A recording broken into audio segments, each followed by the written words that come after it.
Bonjour, salam to Pokup. This is the Dagu News TV News. Mbola tsara sika jiaby. Akory le, akory sa, akory ranandria, akory lahaly, miarabato. Fakafaka politika avy hatrany ho atolotra anareo dia tafatsangana iny ny governemanta faharoa ny fitondrana fanavaozana. Tsy de nisy fiovana moa izy iny fa dia ny akama ihany no akama. Ireo izay mahafiloha kely sy be famolaka kosa dia natao nakasisiny aloha toa ny minisitra Ralter, minisitry ny angovo teo aloha. Nisy kosa ny nanjangaranga-pamoaka raha tsy tafaverina eo amin'ny toerana dia verina somatsara dia raha izao ny firafitra ny governemanta vaovao sady tranainy ity dia noho ny zavatra efa natosikasaina tohizana na de idona amin'ny rindrina azy fa ny zavatra tsy karitra koa dia ny piezy na velam-pandrika nataon'ity fitondrano ity ny atoko ny filoha teo aloha Ravalomanana tena nijabaka ity atoko ity amin'izao ny anatin'ity governemanta vaovao entin'ny prime ministre Mamitina Rajoelinarsson ity. Ahoana nga hoy ianareo? Hatreto mantsy ny governemanta voalohany izay tantanan'ity fanavaozana ity dia tsy nety ny vahoaka malagasy tao am-pony mihitsy satria tsy nisy zavatra niova tamin'ny fiainana malagasy. Marina fa tsy mora ny anovan'ny lavaka navelan'ny Rajoelina sy ny firongony teo aloha ao anatin'ny volana vitsy. Saingy tsy hita soritra tamin'ity fitondrana vaovao ity kosa, indrindra ny mpikambana tao anatin'ny governemanta ny fikatrahana marina anova sy hampandroso ity Madagasikara ity fa tsy ny minisitra iray na roa fotsiny angamba kanefa dia misy 30 no nandrafitra azy iny amin'ny governemanta voalohany izay notorian-Rasafintsalama. Ny akamaroany dia tsy fantatra akory ny mba asa nataony. Ny sasany iray dia atao lasa mieboebo fotsiny eran'ny tanàna no asany toy ny akolafataka. Toa n'Andriamatoa Gasikara Fenosoa ohatra izay olona nametsahan'ny vahoaka teny ambany tanàna fanantenana tokoa saingy ny vahoaka tsy manadino rehefa ivirina indray ianao hitadiny vatony. Notoloran zareo tanana ianao saingy nitodianao lamosina zareo ankehitriny. Mba firmo tamin'ny olona teny amin'ny firaisana fahatelo mifidy anao iny no nalainao mba hiditra hiasa eny na dia mafatohatra fotsiny ihany tao amin'ny ministeran'ny zavakanto sy ny serasera azy tsy nisy. De efa mino ianao fa mandatokana iny fa tsisy fanondrony akory. Iverina amin'ny atoko timma kosa isika nijabaka hoy aho satria de hita sahady fa tsy nitondra ity firenena ity hiakatra akory no nahamaika ireo minisitra voatendry fa ny angoro-karena malaky sy aingana tokoa aingana noho ny TGV ary satria voafetra ny fandalovana ao. De ireny niarahana hita ireny ny ampamoaka teto sy teroa mikasika ny olona izay eo andapa ao ary manodidina ny filoha avokoa. Ampamoaka mikasika ny fanaovana mpimamba ny harem-pirenena malagasy ity. Tsy lazaina ary tsy azo afenina koa atoato ny fanagadrana ireo olona tsy mitovy hevitra mitondra ankehitriny. De lazaina fa mitady hanonga-pandrakana avokoa izy ireny. Iza moa no nanao io fomba farany io? Raha natadidy ianareo, tsy iza fa Andriamatoa Rajoelina sy ny piso lelaka taminy na ilay antsoina ankehitriny hoe virongony. Antony iray nanonganana azy izay kanefa dia io dimbiasan'ny mpitondra ankehitriny io. De io fa niditra ry timma ary nahazo toerana ao anatin'ity governemanta vaovao ity. Nisokajy tanteraka nefa ary zareo niditra ao. Ny antony de tsotra, efa miamaimbo sy masiso ireo minisitra tafajanona ao. Efa mitsikafina itseroa ny afera maimbo ataon'ny minisitra sasany ao. De miara-miosina amin'ireo minisitra ireo zany ny avy eo amin'ny atoko timma ankehitriny. Misy ohabolana frantsay izay hoe moi qui tu fréquente et je te dirai qui tu es. Na koa le ohabolantsika malagasy hoe ny akaiky vilany feno arina. Hatreto ny atoko timma de nahay nandalina sy namindra na ny rodana aza ny fitondrana volomboasary iny. Saingy raha ny aka sy iverina amin'ny fitondrana no tandron'ity atoko ity amin'ny fifidianana filoham-pirenena amin'ny taona 2024 na 2024 de efa mampamanga satria ho tsarain'ny vahoaka amin'izay amin'izay tsy ho fahombiazan'ny governemanta ity nareo na ilaza ho madio tanana azy satria de miara-miosina aminy nareo ankehitriny. Ingasy teny kosa no amaranantsika ny fakafaka politika antsika ity. Tena manambany teny ianao Andriamatoa sy teny. Manahirana ahy manokana raha iteny hoe honorable.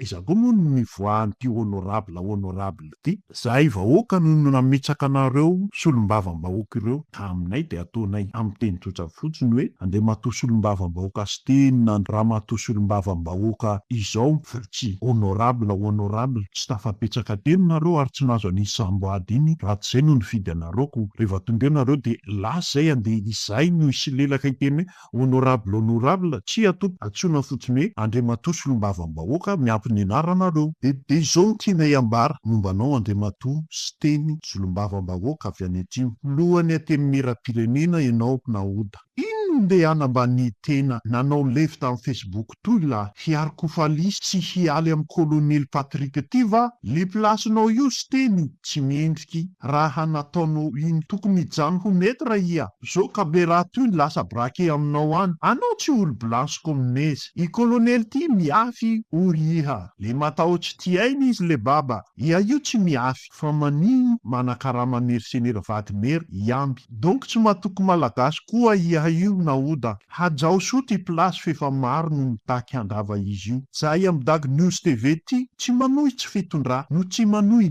fa lefa nareo mitondra Madagasikara ty manao tao avao. Zahay leroa tsy haneky Madagasikara to tsy anareo araiky. Zava fakafaka iaby amin'ny video taloha nataonay fa na i Rajoelina sy ny tariny aza no tsy kerena isan'andro. Ka raha manao ny tsara ianareo mpitondra vaovao ireo, izahay no mitehaka voalohany sy ankahery anareo fa raha mbola ty bizina sy fanaovana fitaovana hanongona karena ny plasy ny depute sy hanaovana fa raha mbola ity bizina sy fanaovana fitaovana hanangona karena ity ny plasy azonareo amin'ny mahadepute na minisitra ity no ataonareo eo dia tsy maintsy ho avy avao zahay ary tsy angina. Aoka ho fantatsareo tsara izay teny atsipy ho an'ny manam-panahy izay indray no azo ambanandroany fa samby ho ela velo sika roalahy ahita ty tohiny mametsaka ny veloma vetivety. Tsy olo baka timotimo hany zao andeha ivazavaza amitsika tohy.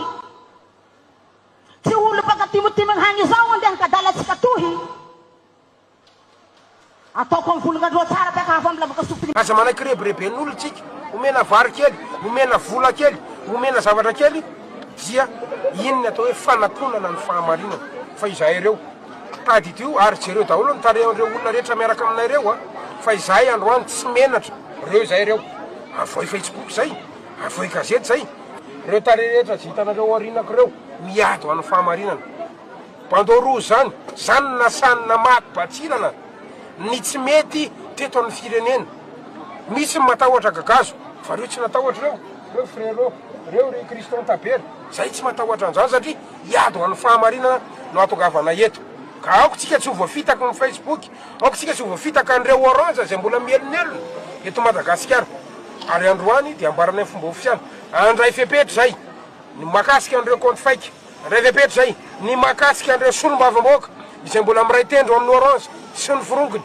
Andray fepetra izahay makasika an'ireo rehetra izay nalohan'ny vahoaka. Nino fa manio zandrikely ty Dayar nanao ninina zavatra natao Dayar, zavatra erony gasy ny Dayar iny zay atao anaty saikelinao ao. Androany te hisaotra ny Dayar tamin'ny zavatra vita. Na vita zavatra tamin'ny firenena ity, na mbola tanora izy, na mbola somary mbola ilaina ny fahindrenao anatiny, na vita i Dayar. Fa tsy mitovy aminao iaza kolonely tsy zavatra vitanao. Ianao zany kolonely manaboninahitra miafina ny nampianarana anao angamba ny tany amin'ny akademia. Zany angamba ny zavatra nianaranao. Hatramin'ny androany ianao mbola miafa. Za tsy te hamoaka dossier-nao eto. Tsy fombako zany. Fa zavatra ataonao kosa fa trop. Androany ianao hanendrika ny boakely. Boakely iny 30 ans, Dayar 30 ans. Tsontsho hainao zay. Fa mba manavy vita. Zavatra vita ny Dayar ve ianao? Androany te hisaotra ny Dayar tamin'ny zavatra vita. Na vita zavatra tamin'ny firenena ity, na mbola tanora izy, na mbola somary mbola ilaina ny fahindrenao anatiny, na vita i Dayar. Fa tsy mitovy aminao iaza kolonely tsy zavatra vitanao. Ka androany hanendriketrika ny boakely. Sa misy amintsika vahoaka malagasy fefa nisy hoe io Dayar nampikatona ny orinasanao. Orinasan'ny rehetra, na Dayar nanao monopolisation, na Dayar mbloqué ny resaka lavanila na girofle na Alexis. fa nahino an'izany fa isika ka androany ianao colonel nendrika ny boakely tsy hisaotra azy ro ataonao misaotra boakely fa asa tokony nataonay ity fa ianao nahavita azy andana jereo plaintinao à Maurice zany teniteny fahatany jereo plaintinao à Maurice zany plaintiny Dayar no mipetraka atao nabogadrany Mamy Ravatomanga fa raha tsy miteny moa zahay sangagna aminao fa ety manamboninahitra farany mahitsy indrindra eto ambony tany aoka mivoaka malagasy tsaratsika hoe enao ve nitoreny Mamy Ravatomanga tany Maurice sa Dayar mba de mialatsiny aminao fa anao manamboninahitra fa tsy haiko hoe iza nanome galoanao ty fa galonao ty tsy metsika anao amiko tsy metsika anao galonao mbotoetsika nalalaka maniro tsy nihaninao tao Maurice tany raha Ravatomanga fa manino zandrikely ty Dayar nanao ninina zavatra natao Dayar zavatra erony gasy ny Dayar iny zay ataovana tsy saikelinao ao atria izy nandavany Mamy